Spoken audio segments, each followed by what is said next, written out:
All right, so there are really four main causes of the Great Depression. On your paper, you have 5, but the truth is cause 2 and cause 3, basically the same thing. And here's the deal. If I were to ever ask an 8th grader what caused the Great Depression, your first answer always is the stock market crashed. And my response back to you is, really? The stock market had one really bad day, and we went into a depression that lasted 15 years.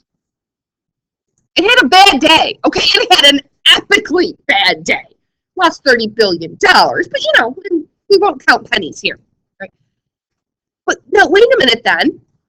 If the stock market crash was the first day of the Great Depression, why did it crash?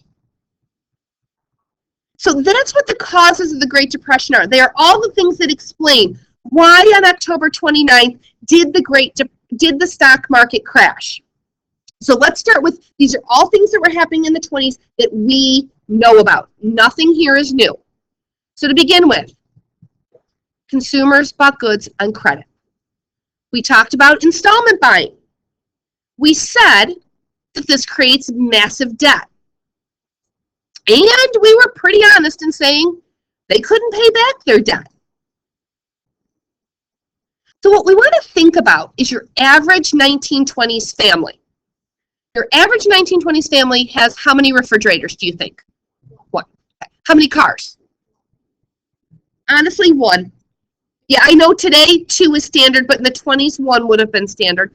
How many vacuum cleaners? Washing machines? Stove? 1. Okay. Radio? 1. All right, so here's the deal. 1920 rolls around, and let's just pretend. 1920 is like, ooh, an electric refrigerator. We're going to buy one. Okay. 1921, we're going to buy a radio. We're going to buy a vacuum cleaner. 1922, we're going to buy a washing machine and a dryer. 1923, we're going to buy a car. 1925 rolls around, and we go, ooh, we're in debt. A lot of debt. I don't know how we're going to pay all that money back. Ooh, look at that new refrigerator. It has a built-in freezer that defrosts by itself so the ice doesn't build up on it. I want one. But the refrigerator we have works, and we're really far in debt. Are we going to buy a new refrigerator? Hopefully not. Right. People stopped purchasing goods, partly because they already have one of everything, or they finally come to that realization of, I can't afford anything else.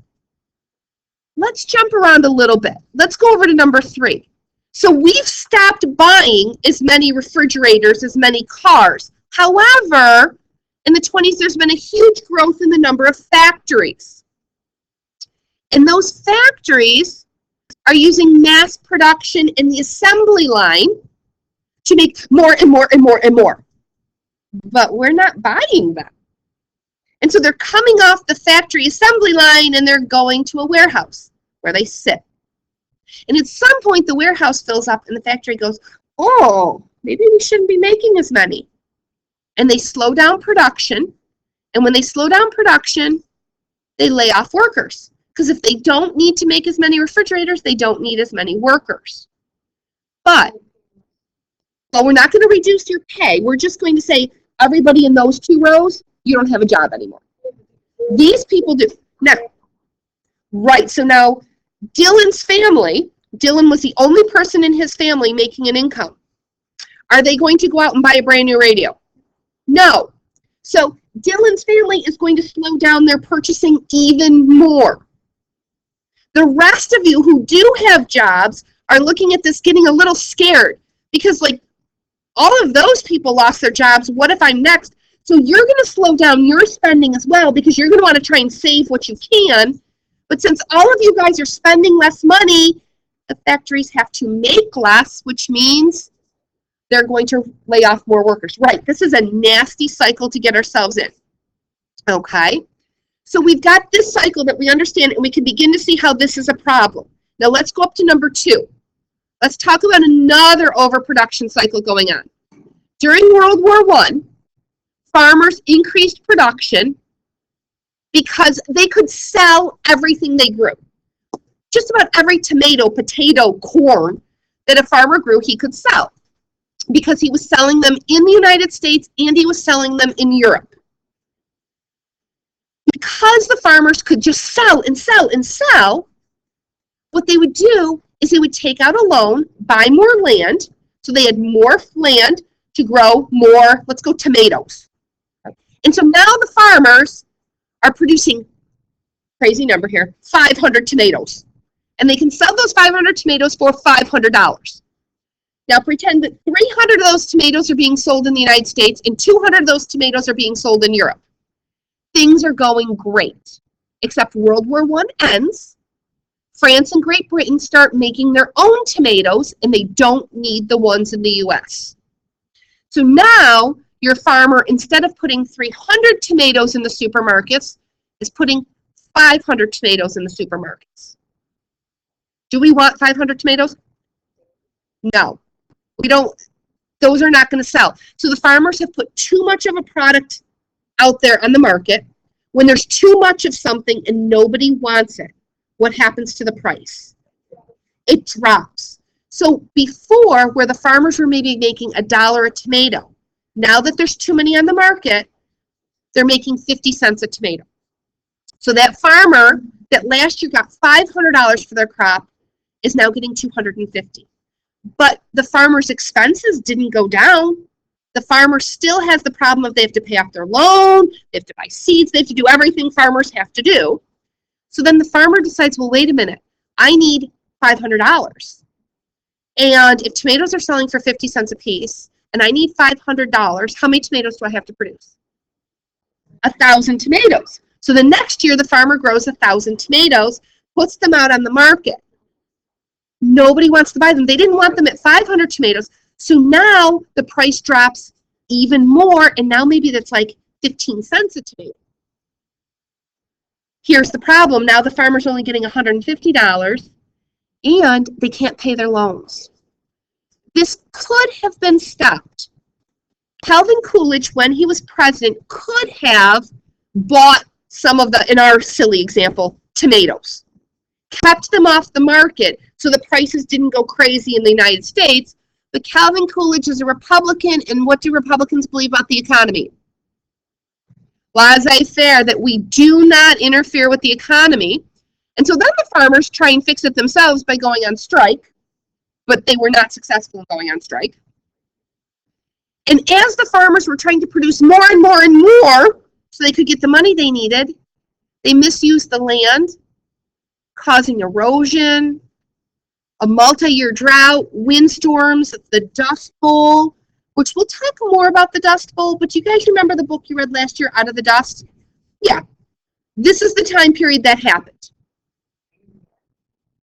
And an article? Okay, I'm going to have to talk to Ms. Myers to find out exactly what you guys saw, because I don't want to duplicate it. All right, so we have credit, massive overproduction. Let's talk about where could we have sent our overproduced goods. We could have sent our overproduced goods to Europe. We did during World War I. We sent them our tomatoes, as we said. However, we have decided to be isolationists. And so we've also not only said we won't get involved with other countries, we don't want to trade with other countries. So we made a tariff. And what a tariff did was it taxed goods coming from Europe and basically encouraged people to buy American-made goods. So we stopped buying things from Europe. Well, honestly, Europe got frustrated with us and went, fine, you're not going to buy our stuff? We're not going to buy your stuff. And so now Europe doesn't want our extra tomatoes. Added to it, we have fewer markets, fewer places to sell things. So those surplus goods are just sitting around. Not only does Europe not really want to buy our stuff, truth is at the end of World War I, they're in debt. I can't really afford to buy much of it.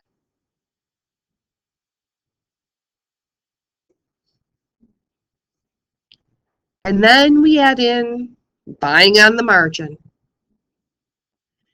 So buying on the margin has another term. It's speculation. Now that's when we're going to do this often and quickly. The the whole idea of making a profit. Let's remember our example. In the example we did last unit, we said we had $100. And when we went to the stockbroker, he told us we only had to put 10% down, so we could buy $1,000 worth of stock. Unfortunately, that meant we borrowed $900. But that's okay, because stock prices always go up, right? Yeah. Well, in our situation, stock prices did go up. Remember, they went up $1,500. So we now have $600 in our pocket. Pretty sweet, which means how much stock can we buy? We can buy $6,000 worth of stock. And while a $900 loan made me nervous, this one almost makes my heart stop. $5,400 we've borrowed. And that will be fine as long as stock prices go up. However, stock prices are totally determined based on how much somebody wants something. So, if I were to start an auction in this classroom for a pizza party for 4 during lunch, a large pizza and a 2-liter of soda, what do you think would happen to the price of that? It'd go up. I mean, that would sell, However, if I were to start an auction in this classroom for this wonderful roll of paper toweling that I got out of the bathroom, okay, do you think that this roll of paper toweling would go for a lot of money? No. Okay, so here's the other thing I want you to think about. Have you ever seen an episode of like Storage Wars? Awesome, perfect example. Okay, so they are bidding on this locker. Like they can look inside and they can see some of the stuff, and they're bidding and they're bidding and they're bidding, and they're believing there's going to be a treasure in there. And like I saw one where this guy spent like $10,000 on one locker. And then he's going through and he doesn't find anything. He doesn't make any profit. His money went poof, gone. Now, stocks are a piece of a company, and they're valued at what people believe the company is worth. So if on the stock exchange in the 1920s, there honestly were people who had pieces of paper that were like pieces of stock, and they would hold it up and they'd say, okay, General Electric stock here, selling for $100 a share. And if lots of people were saying, I want to buy, I want to buy, I want to buy, the price of that stock would go from 100 to 101 to 102 to 103. The price would go up. However, if something goes wrong and people are scared about that stock or the stock market, and that same person is holding up these pieces of paper saying, I have 100 shares of General Electric stock selling at $100 a share. And the room's quiet. $99 a share. 98, 97. 96, 95, 94. And it keeps going down and down and down until somebody bites, until someone says, buy. Now, if the price goes down a little bit, that's okay. If you look at our example here, we had a little bit of room. As long as the price stayed above 5,400, we could pay off our loan. So when the stock market starts to get a little wonky, and prices go down a little bit, people are like, oh, okay. And they go down a little bit more, people are like, oh, okay. No, I'm not as okay with that anymore. And what happened was all of a sudden people started shouting, sell. But almost nobody was saying buy. So your $6,000 worth of stock, which you thought was worth $6,000, by the end of the day, could have very well been worth 10. Now, here's your problem. You don't even get to touch that $10 because the stockbroker says, hello, you still owe me $5,390. Pay up. I don't know what your bank account looks like, I don't have that in my bank account. Yeah, we'll cycle back to this very scary, disturbing problem. So, to finish up here, people were doing speculation, buying and selling quickly. Stock prices dropped and people couldn't pay back their loans. That's going to be a major problem in our economy. To make matters worse, banks had also been using the money we deposited in them to buy stocks on the margin.